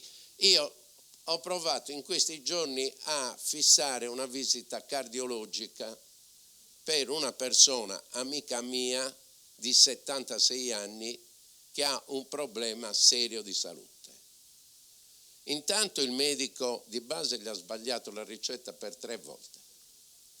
Intanto il CUP al quale ho telefonato l'ha espulso per gli errori delle ricette. E alla 4ª volta, quando sono riuscito a dire che le ricette erano giuste, gli hanno fissato la visita cardiologica con un ecocardio e un elettrocardiogramma a luglio del 2025. Allora, è questo il tema. E bisogna capire come funziona anche il sistema, che ti espelle dopo 5 minuti perché va in tilt. Perché se tu hai scritto un numeretto sbagliato, una priorità non è riferita a quella patologia specifica, ti ricaccia indietro e devi rifare tutto l'iter.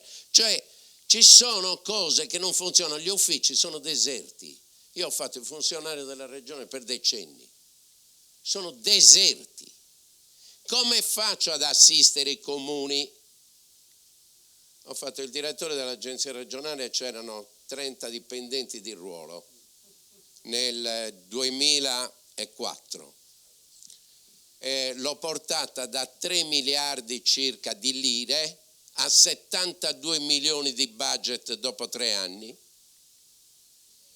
Facevo l'assistenza ai comuni per il piano straordinario per il lavoro, la famosa 37, andavo, aiutavo, facevo le istruttorie insieme ai miei funzionari, l'università, Sviluppo Italia, Italia Lavoro, cioè la costellazione degli altri soggetti con 30 funzionari. Adesso sapete quanti sono i dipendenti dell'Agenzia regionale del lavoro? Circa 1000, 1200, mi aggiornano. 1200. Politiche del lavoro?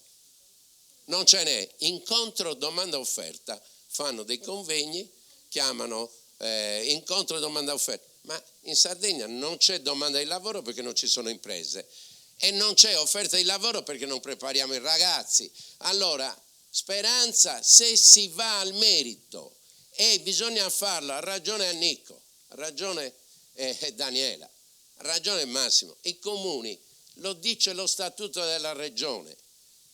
La Sardegna, la regione autonoma della Sardegna opera di norma attraverso gli uffici degli enti locali, che vuol dire che date le dotazioni finanziarie, attribuite le finalità, discusse le modalità attraverso quali applicare, i comuni che stanno sul territorio affrontano i problemi insieme alle loro comunità. Scusatemi se sono... No, grazie a te.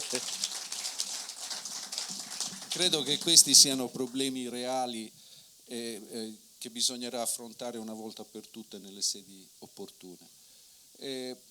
Vorrei concludere un giro riprendendo ciò che ha detto Annico all'inizio, cioè ho ricevuto diverse telefonate perché era marginale, però a me è rimasto impresso perché questo incontro fallisse perché ti ho spiegato anche che Nuoro non è, come dice Salvatore Satta, un nido di corvi. Nuoro è un unide gespes, che è una cosa ancora più raffinata ma a parte queste, allora certo Nuoro è molto critica e anche, permettetemi una cosa, non che voi la conosciate meno di me, ma sicuramente io ho vissuto fuori, ho studiato fuori, poi per scelta sono voluto rientrare a Nuoro.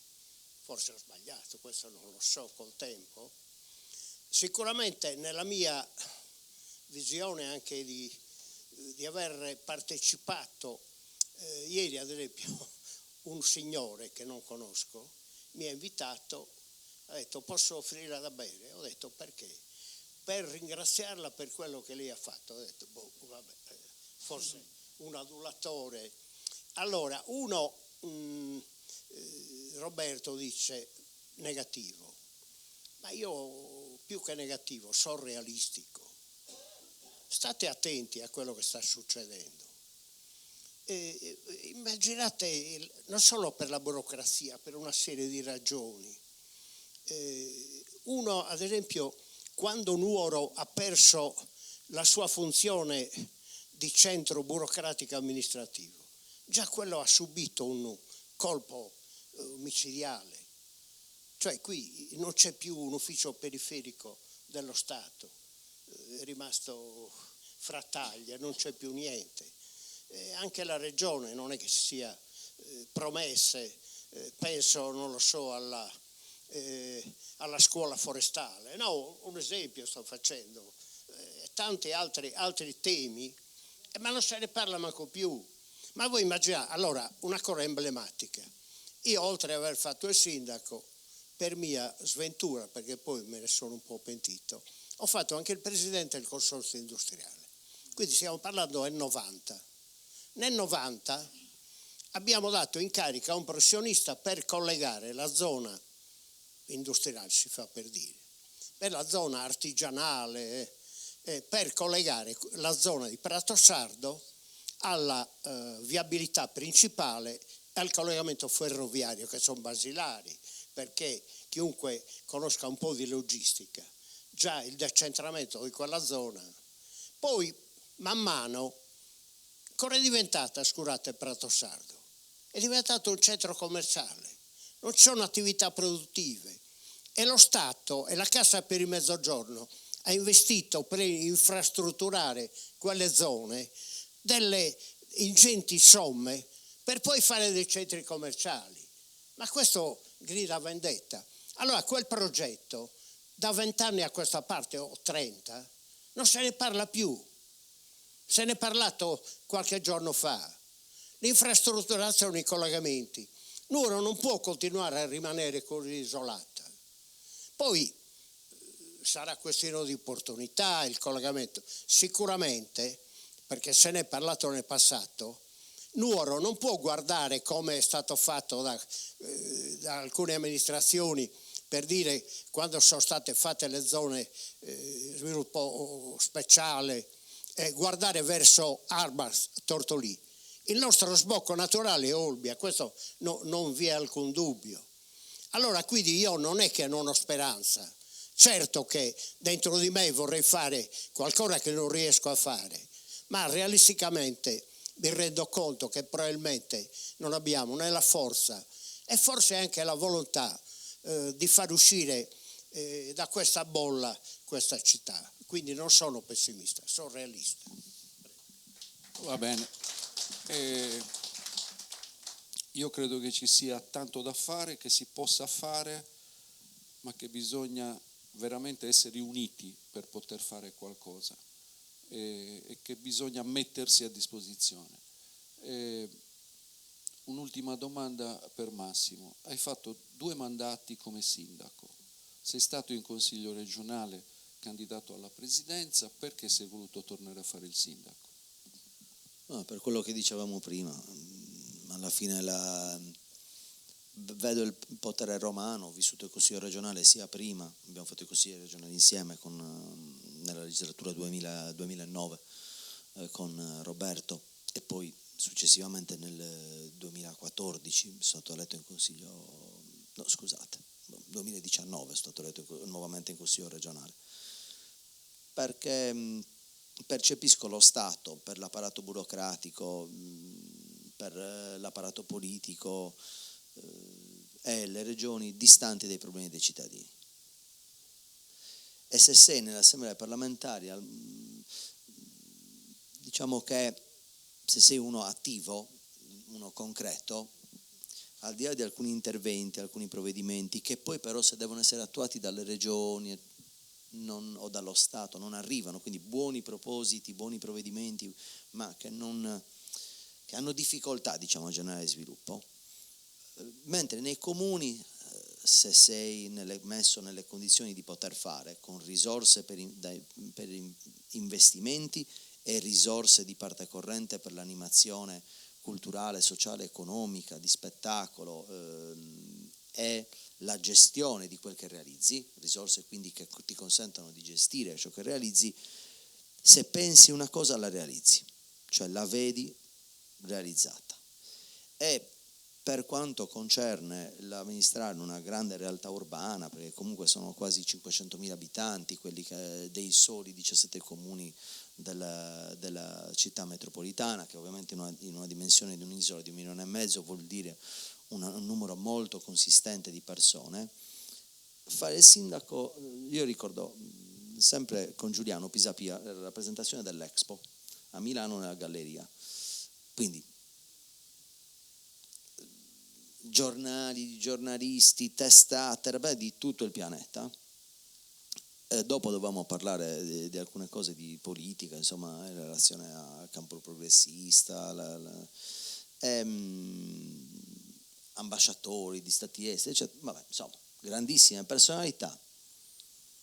Esce, galleria, una signora elegante, ben vestita, sindaco, è un piacere incontrarla e conoscerla. Ascolti, i bagni nel museo sono sporchi, ok? Cioè, il New York Times, la stampa internazionale, le grandi questioni di sviluppo, il tema del cibo del pianeta, no? Vi ricordate? L'Expo era il tema del cibo, l'ambiente, il pianeta, eccetera, eccetera. I bagni sono sporchi.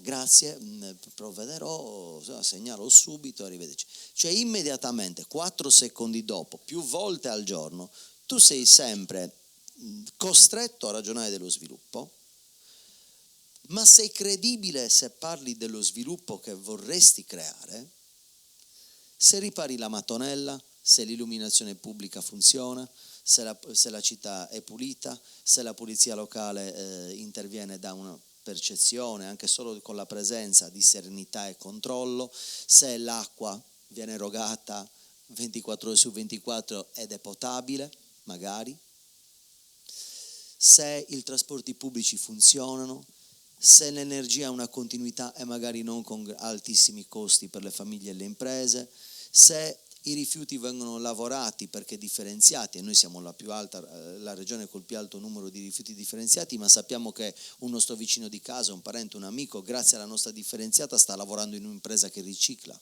riusa, riutilizza e troviamo quegli oggetti magari in qualche fabbrica nell'ambito del tessuto dei luoghi della produzione, che dovrebbero giustamente produrre, non essere grandi centri commerciali della grande distribuzione, degli oggetti dove sappiamo che qualcuno, un nostro amico, un parente, un conoscente, comunque un residente, un abitante, un sardo, una sarda, stiano lavorando e così via. Cioè amministrare la città, la propria città, la città nella quale si è nati, si vive, è bellissimo. Io percepisco come partiti, non nel senso di partiti come organizzazioni politiche, ma alla sarda zes partiu o a Castellaia, cioè nel senso che sei totalmente distaccato dalla realtà.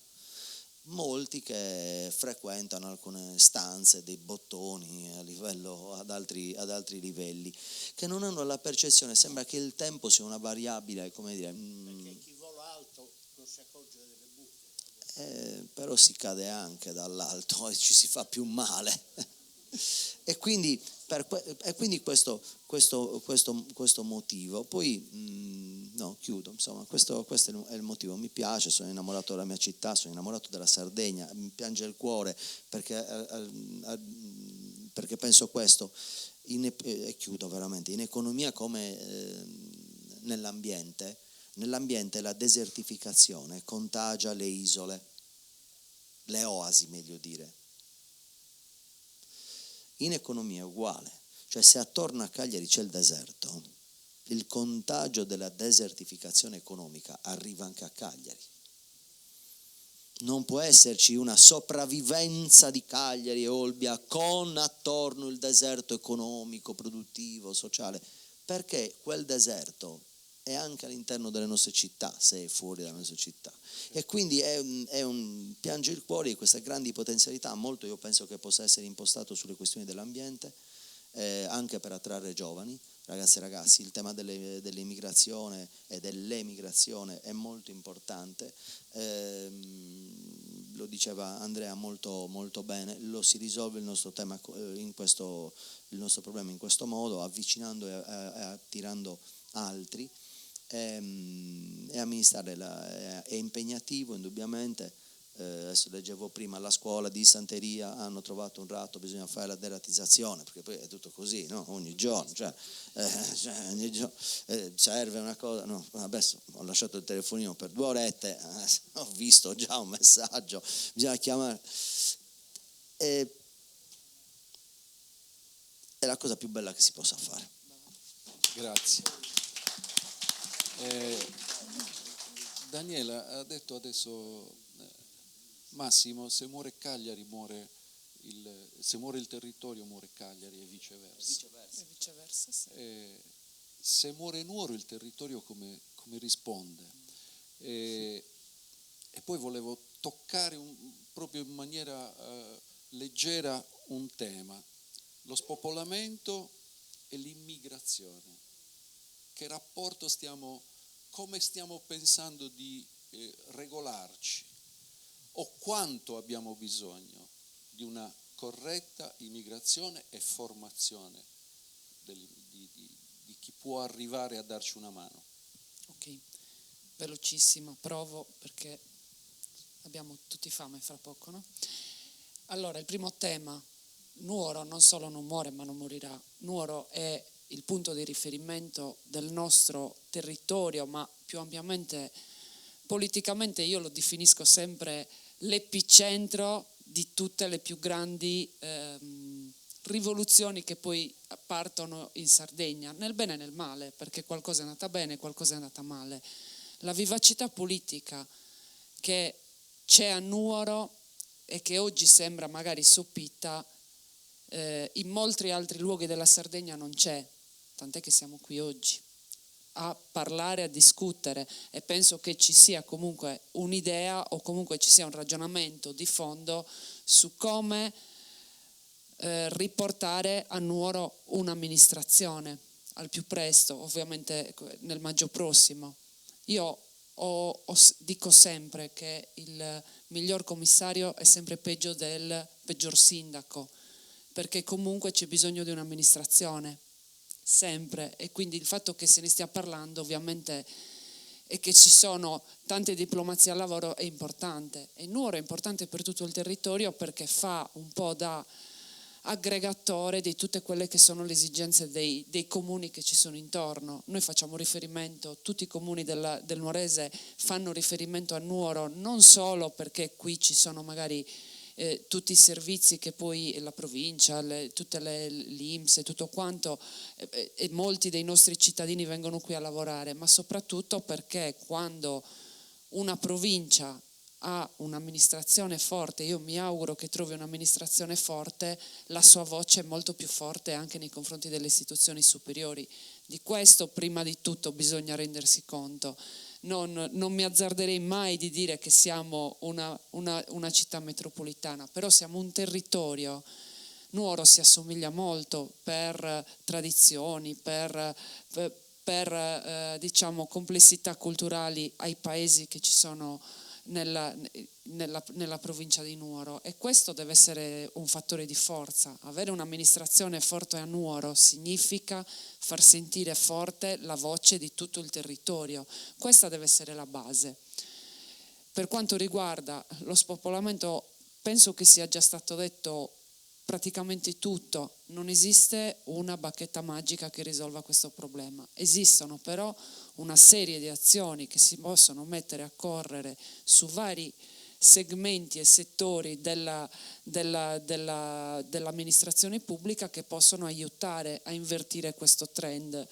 Io porto sempre un esempio. Nel mio piccolo comune, la prima attività che io avevo sviluppato quando sono diventata sindaca 8 anni fa è stato quello di aumentare le ore dell'asilo nido, per permettere anche a chi viaggia a Nuoro di poter portare il proprio bambino alle 7 del mattino, non dover aspettare le 8 e poter fare il percorso che da Fonni con tranquillità, senza dover disturbare nonni, babysitter, zii o vicini di casa. Aumentare le ore anche al ritorno, perché comunque le esigenze sono diverse, e una serie di altre attività che possono aiutare le famiglie non solo a vivere meglio in un piccolo comune, ma anche a rapportarsi col territorio in maniera più serena. L'anno scorso, 2 anni fa, abbiamo mandato tutti gli insegnanti della nostra scuola media con un progetto Erasmus fuori dalla Sardegna in Finlandia. L'anno scorso abbiamo mandato tutti i ragazzi, proprio perché non vogliamo che abbiano l'idea di partire, ma vogliamo che si confrontino con altri paesi europei, altre esperienze, e che poi magari quelle esperienze e determinate cose che funzionano vengano poi mutuate nei nostri territori. Secondo me è importante che noi cerchiamo di dare ai nostri ragazzi e far capire che ci sono tante possibilità che, se vanno fuori a studiare, vanno fuori a lavorare, poi tornando qui le possono usare per vivere meglio qui. Dico una cosa un po' forte, però va detta. Oggi nei nostri piccoli comuni sta rimanendo quel dato fortissimo che arriva dalla dispersione scolastica. Questi ragazzi che rimangono nei nostri piccoli comuni, che abbandonano la scuola soprattutto i primi 2 anni in cui inizia il pendolarismo e si devono trasferire verso Nuoro, passando da una scuola di 20 studenti a una scuola di 1500 studenti a Nuoro, sta creando che chi ce la fa poi va fuori e non trova gli stimoli per tornare. Chi resta non ha gli strumenti culturali e probabilmente neanche di conoscenze per affrontare la vita moderna. Non lo dico in tono dispregiativo, anzi lo dico come un grido d'allarme di cui noi ci dobbiamo occupare. Probabilmente serve una scuola diversa tarata sul territorio, serve creare in questi ragazzi che probabilmente non ci fanno nulla al liceo scientifico di Nuoro perché non trovano gli stimoli giusti, serve dargli una scuola che li faccia restare qui, ma che gli dia competenze per affrontare il futuro con tutte le capacità intellettuali e aiutarli a capire che esiste un mondo fuori che loro devono assolutamente scoprire proprio per migliorare la propria vita qui. Questi sono alcuni strumenti che la politica che c'è alla regione e al governo, ma soprattutto quella che c'è nei territori, deve sperimentare, perché l'altra cosa di cui noi non ci stiamo più occupando è di provare a usare la fantasia facendo politica. Stiamo amministrando l'esistente, non abbiamo il coraggio di dire serve qualcosa di diverso. L'altro giorno ero al congresso dei Legacoop sociali e abbiamo detto: se gli appalti pubblici non garantiscono le cooperative del territorio, quindi garantendo esperienze, perché non proviamo a immaginare una nuova forma di progettazione tra territorio e mondo del lavoro e magari aiutiamo qualche donna a entrare nel lavoro nelle cooperative sociali senza aver paura che col massimo ribasso ci arrivino cooperative che sono fittizie da chissà dove. La politica è questo, è quella che ha la capacità di vedere l'acqua che va lì su, e questo è il messaggio di speranza che io voglio consegnare non ai nuoresi ma a tutti noi, che dobbiamo avere il coraggio di sperimentare politiche nuove e non di fare un elenco: oggi abbiamo fatto questo, oggi abbiamo finito questa strada, oggi abbiamo asfaltato lì, e vale per il comune, per la regione e per lo Stato.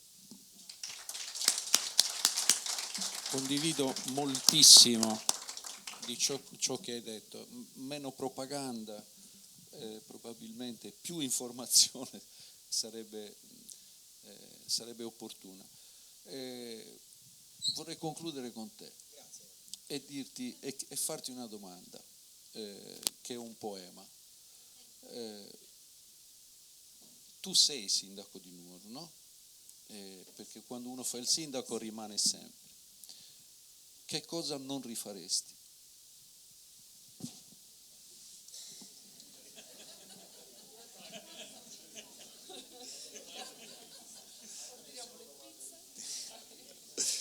Ma cosa non rifarei?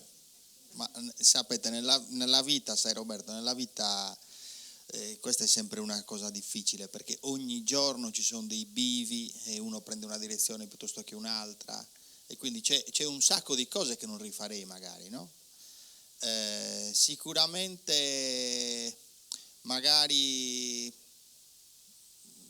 avrei curato di più il consiglio comunale.